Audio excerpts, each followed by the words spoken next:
你哋要小心，行善嘅時候唔可以喺人面前張揚，故意叫人睇見。如果係咁樣，就得唔到你哋天父嘅賞賜啦。周濟窮人嘅時候，唔好大吹大擂，好似嗰啲偽君子一樣，喺會堂同埋街上邊博取人哋嘅稱讚。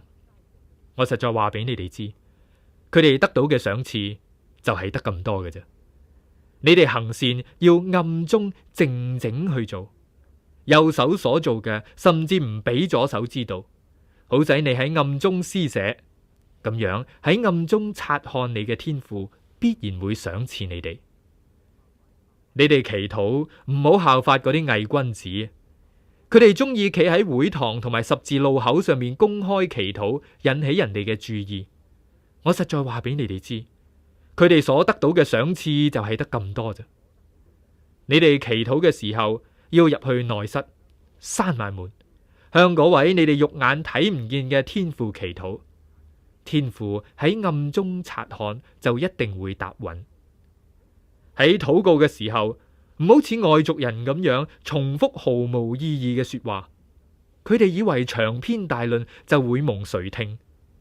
你哋唔好似佢哋咁樣，因為喺你哋祈禱之前，天父已經知道你哋嘅需要啦。你哋應該咁樣禱告：我們在天上的父，願人都尊你的名為聖，願你的國降臨，願你的旨意行在地上，如同行在天上。我們日用的飲食，今日賜給我們，免我們的債，如同我們免了人的債，不叫我們遇見試探，救我們脫離兇惡。因為國度、權柄、榮耀，全是你的，直到永遠。阿門。如果你哋饒恕人嘅過犯，你哋嘅天父亦都必定饒恕你哋；如果你哋唔饒恕人哋，你嘅天父亦唔會饒恕你哋嘅過犯。你哋禁食嘅時候，唔好似嗰啲偽君子咁愁眉苦面啊，因為佢哋故意扮出一個可憐嘅樣，等人哋知道佢哋係禁食。我實在話俾你哋知，佢哋所得到嘅賞賜不過係咁嘅啫。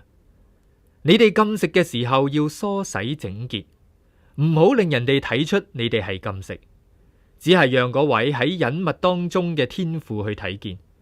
你哋嘅天父喺暗中察看，自然會賞賜你哋。唔好為自己喺世上積聚財富，因為世間嘅財物會俾蟲蛀，會生鏽，又有賊挖窿嚟偷。你哋要將財富積存在天，天上冇蟲蛀，唔會生鏽，亦都冇賊挖窿嚟偷。要知道你嘅財富喺邊度，你嘅心亦都喺邊度。眼係身上嘅燈，如果眼明亮，咁就全身都光亮；如果係眼有毛病，就成個人都會陷喺黑暗裏邊。心裏邊嘅光，如果係熄滅，嗰個係何等嘅黑暗呢？任何人都唔能夠同時服侍兩個主人，佢唔係恨呢個愛嗰個，就係重呢個輕嗰個。你哋唔能夠又服侍上帝又服侍金錢嘅。我話俾你哋知啊，唔好為飲食去傷腦筋，亦都唔好為着嘅去到憂慮。唔通生命唔比食物更重要咩？身體唔比衫重要咩？你睇天上嘅飛鳥，既唔撒種，又唔收割，亦都冇積谷防饑，但係你哋嘅天父尚且養活佢哋，唔通你哋唔比佢哋更加寶貴咩？而且有邊個能夠用憂慮令到壽命去延長一刻呢？點解為咗着嘅去到憂慮呢？你哋觀察一下田野嘅百合花係點樣生長起嚟嘅？佢哋唔勞動，亦都唔紡織。但係我話俾你哋知，所羅門王喺全盛嘅時期，佢身上面所着嘅、所戴嘅，仲比唔上呢度嘅一朵花。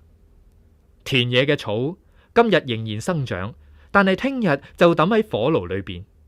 上帝尚且俾佢咁樣嘅裝束，咁何況你哋呢？你哋嘅信心真係細啦。因此唔好憂慮話我哋食乜嘢啊，飲乜嘢啊，或者係着乜嘢啊。所有呢啲都係外族人佢哋竭力爭取嘅。你哋喺天上嘅父早已經知道你哋所需要嘅一切。你哋首先要尋找上帝嘅國同佢嘅公義，呢一切必然會加俾你哋。所以唔好為明天憂慮，因為明天仲有明天嘅憂慮，今天嘅憂慮已經足夠今天擔當㗎喇。